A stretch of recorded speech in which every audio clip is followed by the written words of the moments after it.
খিচুড়ির সাথে চিকেন এবং আচারের কম্বিনেশনটা জাস্ট জমে যায়। চলুন শুরু করি। পরিমাণ মতন তেল, সঙ্গে 1 চামচ ঘি, 2 টুকরো দারুচিনির সাথে 1টি লাল মরিচ, তেজপাতা এবং পেঁয়াজ রসুন কুচি নিয়ে নিলাম। ঝালের জন্য অ্যাড করে নিলাম কাঁচামরিচ। হালকা করে ভেজে নিয়ে নিলাম আগে থেকে ধুয়ে রাখা 1 কাপ পরিমাণ চাল এবং ডাল। নিয়ে নিলাম পরিমাণ মতন লবণ এবং হলুদ।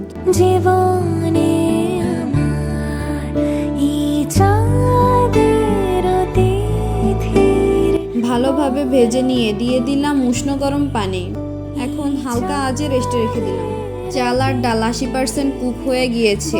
অ্যাড করে নিলাম কিশমিশ। আবারও রেস্টে রেখে দেব 2 মিনিটের জন্য। তৈরি হয়ে গেল আমার পারফেক্টলি ঝরঝরে ভুনা খিচুড়ি।